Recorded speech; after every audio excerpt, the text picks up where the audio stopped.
Hello hi மக்களே, எல்லாத்துக்கும் வணக்கம்.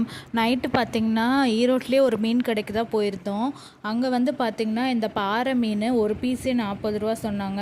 அதுக்கப்புறமா நெத்திலி மீன், அதுக்கப்புறமா பார்த்திங்கன்னா நார்மல் சில்லி மீன், அப்புறம் சூப் வாங்கியிருந்தோம். மட்டன் சூப்பு, நண்டு சூப்பு, எல்லா சூப்புமே இருந்துச்சு மக்களே.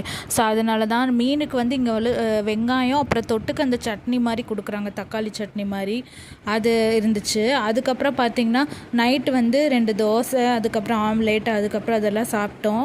மீன் கடைக்கு போயிட்டு அதுக்கப்புறம் சாப்பாடு சாப்பிட்றதுக்கு நைட்டு டிஃபன் வந்து சின்ன ஹோட்டல் தான், அங்கே வந்து சாப்பிட்டோம் பஸ் ஸ்டாண்ட் பக்கத்துலேயே. அதுக்கப்புறமா இந்த ஹோட்டலில் தான் நாங்கள் ஸ்டே பண்ணியிருந்தோம். ஆக்சுவலி ஃப்ரைடே சாட்டர்டே 2 நாள் இங்கே தான் ஸ்டே மக்களே. இது வந்து பஸ் ஸ்டாண்ட் பக்கமாகவே இருக்குது இந்த ஹோட்டலு. இங்கேருந்து கொஞ்சம் கடைங்கள்லாம் இருக்குது, டீ கடை அது இதுன்னு இருக்குது. சரின்னு சொல்லிவிட்டு அங்கே தான் போனோம் மக்களே. அப்புறம் பார்த்திங்கன்னா இங்கேருந்து ஈரோடு வந்து திண்டல் கோயில் இருக்குது. ஸோ அதனால் அங்கே போகலாம் அப்படின்னு சொல்லிட்டு தான் போனோம்.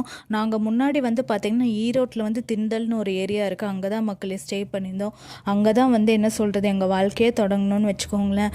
2021 4 இயர்ஸ் பேக் வந்து அங்கே தான் இருந்தோம். ஒரு 6 மந்த்ஸ் தான் இருந்தோம். ஹஸ்பண்ட்க்கு ட்ரான்ஸ்ஃபர் ஆயிடுச்சுன்னு சொல்லிட்டு நான் ஆல்ரெடி இந்த ஈரோட்டில் வந்து நிறைய மெமரிஸ் இருக்குது எங்களுக்கு. அங்கே வந்து ரொம்ப ராஜ வாழ்க்கை மாதிரி வாழ்ந்திருந்தோம் மக்களே. வீடு நல்லா செட் ஆச்சு, அக்கம் பக்கமும் நல்லா செட் ஆச்சு, ரொம்ப சூப்பராக இருந்துச்சு மக்களே. அந்த ரோடெல்லாம் அப்படியே பார்க்கணுன்னு சொல்லிட்டு ஈரோடு வரும்போது தானே நம்ம பார்க்க முடியும், அப்படியே பார்த்துட்டே போயிட்டு இருந்தோம். இங்கெல்லாம் நிறைய அப்பார்ட்மெண்ட்ஸ் கட்டிகிட்டு இருக்காங்க. நாங்கள் அங்கே ஸ்டே பண்ணோம், அந்த அப்பார்ட்மெண்ட் வாங்கணும், ஈரோட்லேயே இடம் வாங்கிட்டு வீடு வாங்கிட்டு எல்லாம் செட்டில் ஆகிடணும் அப்படின்னு சொல்லி தான் நினச்சோம். ரொம்ப ஆசை எங்களுக்கு. அதுக்கப்புறமா வந்து ட்ரான்ஸ்ஃபர் வந்து மறுபடியும் கோயம்புத்தூரில் வாங்கிட்டு இங்கே ஈரோட்லேருந்து போயிட்டோம். இந்த வேளாளர் காலேஜ் இருக்கும், அது ஸ்கூல்